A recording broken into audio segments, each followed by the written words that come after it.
Depuis près d'un an et demi, la base industrielle et technologique de défense occidentale s'est impliquée dans le soutien aux forces armées ukrainiennes face à l'invasion russe. Nous voyons passer chaque jour dans les médias de nouvelles désignations, de nouveaux inventaires et de nouvelles promesses. Les pays de l'Est vident leur stock de matériel soviétique ou rétrofité, le tabou des dons ou achats de MBT, à savoir les Main Battle Tanks, est tombé et la transformation globale aux standards occidentaux des Ukrainiens est devenue un vrai mouvement de fond. Dans ce cadre, qu'est-il envisagé à court et moyen terme, notamment par l'Amérique, pour pérenniser ce support et quels équipements reste-t-il à engager sans créer de difficultés capacitaires ? Cette semaine, chez Defense Insider, nous allons nous pencher sur certaines de ces solutions en cours ou envisagées. Vous êtes peut-être au courant, mais nous avons sorti le dernier numéro de notre revue intitulée « Les États-Unis, lutter pour l'hégémonie » où des experts tels que des écrivains, professeurs et associations de géopolitique reviennent tous sur les atouts de la puissance américaine, tels que les enjeux de la guerre économique sino-américaine, ou encore ses défis avec les stratégies à adopter pour faire face à l'expansionnisme chinois dans le Pacifique. Ne manquez pas ce numéro 100% numérique, c'est le premier lien en description. Pas de réorientation américaine.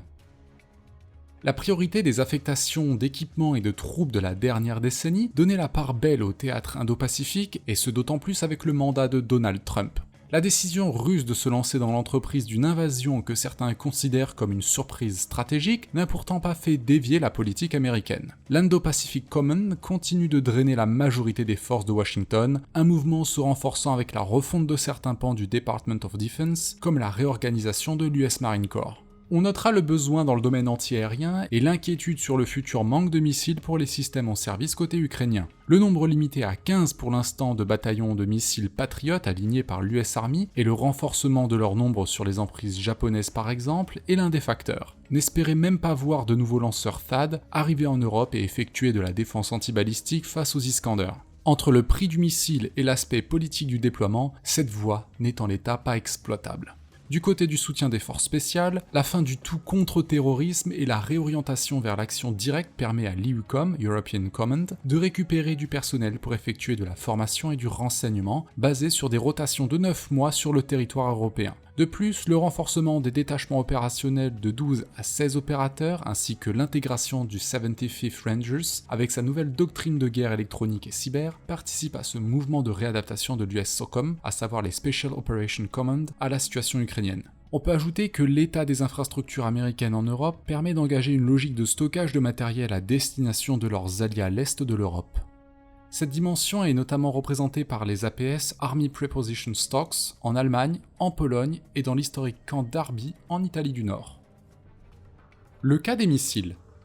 La munition par excellence du conflit en cours reste le missile toutes fonctions confondues, moins nombreux mais masquant médiatiquement la gigantesque logistique d'obus et munitions de petit calibre. Dans le domaine du SHORAD, le Stinger reste disponible et l'arrivée d'AN-TWQ-1 Avenger n'entamera pas la capacité de fourniture. Pour la moyenne longue portée, le nombre de missiles des batteries Patriot reste une donnée sans confirmation officielle. D'anciennes versions pourraient être données ou rétrofitées, la version PAC-3 MSE avec ses 150 km de portée et 12 missiles par lanceur reste une priorité pour la zone Indo-Pacifique. Le cas le plus emblématique reste celui du missile anti-radar AGM-88 HARM, seul engin dans cette catégorie disponible en Occident. Nous n'avons pas de chiffre précis sur le nombre de HARM en réserve, ni sur quelle version ces réserves reposent. Comme référence, les dernières versions de l'AGM-88D ont une portée de 100 à 150 km en emportant 66 kg d'explosifs. Le dispositif d'un guidage GPS associé à une centrale inertielle, 2 modes de tir sont disponibles, le premier directement sur une position connue choisie avant la mission, le second comporte une programmation en vol grâce au capteur de l'avion porteur.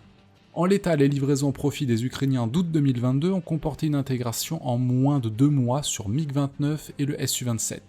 Néanmoins, la mise en œuvre du missile ne se fait qu'au moyen de l'autodirecteur seul, en prenant en compte en plus le retour d'expérience sur le taux de réussite du HARM dans les conflits précédents comme l'ex-Yougoslavie. Ces performances sont donc à relativiser.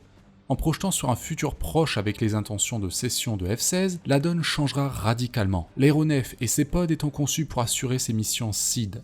Dans le domaine anti-char, certains stocks encore non exploités pourraient arriver prochainement sur ce théâtre, avec notamment le TOW. Ce missile filoguidé mondialement utilisé et reconnu a déjà subi de nombreuses évolutions pour l'amener à l'ultime version produite, à savoir le BGM-71F TOW 2. Il s'introduit d'ores et déjà en Ukraine par le truchement de la livraison de M de Bradley, ainsi que par des lanceurs montés sur des véhicules légers. Son coût est plus faible, mais sa mise en œuvre contient certaines contraintes. Tout d'abord, l'absence de tir à l'épaule. Le système nécessite l'installation d'une station de tir avec un trépied relativement imposant. Ensuite, la vitesse du missile plus lente que ses concurrents, avec pour se représenter 21 secondes de temps de vol pour 4500 mètres. Enfin, le filoguidage va limiter l'usage dans les zones urbaines et forestières, mais cela veut aussi dire une certaine résistance au brouillage électronique. Reste-t-il des stocks américains ? L'US Army a délivré 109 véhicules de combat d'infanterie M2A de Bradley. À l'heure où nous préparons cette vidéo, 25 engins ont été détruits. Une nouvelle livraison de 75 de ces IFV étant prévue pour compenser les pertes. Une goutte d'eau dans l'océan des mises en réserve par les Américains. Si l'on se base sur les chiffres officiels de la production et de mise sous cocon par l'US Army, les Américains auraient théoriquement 1800 Bradley en réserve sans prendre en compte ceux en service actif, et qui doivent être rétrofités au standard M2A4 à leur profit. C'est la même chose pour les chars Abrams, 2000 en réserve. Les M113, 8000 en réserve. Les M109, 800 en réserve, et les milliers de Humvee et de MRAP que les conflits afghans et irakiens ont générés. Des types de véhicules qui ne sont pas exploités au plein potentiel de leurs cellules, car l'US Army préfère déployer en Europe des Striker Brigade Command Team centrés autour du même nom. Le coût en hommes et le flux logistique étant bien moindre et l'impact politique ainsi que de la visibilité locale moins prégnant. Vous l'aurez compris, si certains pensent que les stocks de véhicules de l'OTAN ne tiendront pas la durée du conflit, ils se trompent. Ce facteur dépend bien sûr du maintien de la volonté politique de fourniture que nous nous garderons de commenter ici. Préoccupations à court terme. Nous ne balayerons pas toutes les problématiques, mais deux dossiers vont tenir l'attention médiatique à l'horizon de l'automne. Tout d'abord, la transformation des pilotes ukrainiens sur F-16, les MiG-29 de pays de l'Europe de l'Est étant tous livrés ou en passe de l'être. La bascule sur les Falcons sortis de service des nations européennes va devenir capitale pour le maintien d'une présence minimum. Le nombre d'aéronefs n'est pas précisé, mais les Danois et les Belges sont en position favorable pour faire partie des premiers pourvoyeurs. Pour un coût maîtrisé, l'armée de l'air ukrainienne va gagner très significativement en polyvalence et va devenir compatible avec la grande majorité des armements de l'OTAN. On pourra ajouter que dans une optique de plus long terme, la capacité d'évoluer des F-16A, B et C peuvent facilement évoluer vers des blocs 70-72. Une action qui ne sera possible bien sûr que dans le cas d'une pause ou de la fin de la guerre en cours. Le risque de transfert vers la Russie de systèmes modernes via des aéronefs abattus est une dimension à prendre en compte dans la politique de don de matériel. Pour avoir plus de détails sur l'aspect purement technique du F-16 et de ses différentes versions, nous vous invitons à voir ou revoir notre vidéo sur ce chasseur bombardier en cliquant sur le lien en bas de la vidéo. Le cas des systèmes Guépard devient aussi une préoccupation, et ce pour plusieurs raisons. La première est celle de la disponibilité des munitions de 35 mm. La campagne de saturation de drones et de missiles de croisière ayant entamé le potentiel Shorad des forces ukrainiennes. Une capacité qui fait cruellement défaut sur l'offensive en cours, concourant à l'attrition exercée par les Ka-52 russes par exemple. Le second facteur est la capacité de la supply chain à assurer l'entretien de ces systèmes particuliers et de les faire retourner au combat rapidement. Avant la fin de l'année, le transfert par les Allemands de 45 Guépards supplémentaires est prévu, permettant de maintenir le point blindé mixte Léopard Bradley, tout en gardant des effectifs pour défendre les agglomérations et les infrastructures critiques.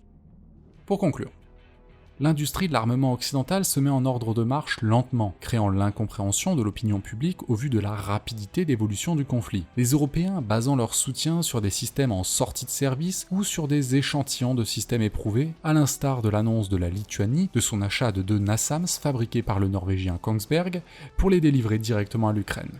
Cet aller-retour permanent entre les promesses de livraison et les réserves afin de conserver les inventaires militaires au seuil acceptable est devenu le pouls de cette guerre. Entretenue par les médias et arbitrée par les gouvernements, cette dynamique parfois frustrante est nécessaire pour conserver la maîtrise de nos arsenaux. Ne nous y trompons pas, l'Europe doit renforcer son autonomie stratégique malgré l'influence américaine, car Washington n'a en fait qu'un seul objectif, et il est à l'ouest du Pacifique. Merci beaucoup d'avoir regardé cette vidéo. En 2023, vous êtes plus de 88% à regarder nos vidéos sans être abonné. En vous abonnant et en mettant un j'aime, cela aide YouTube à comprendre que vous appréciez ce contenu et vous permet d'être notifié des prochaines mises en ligne. De même, suivez-nous sur nos réseaux sociaux pour du contenu régulier ou encore achetez le dernier numéro de la revue. Merci et à la prochaine!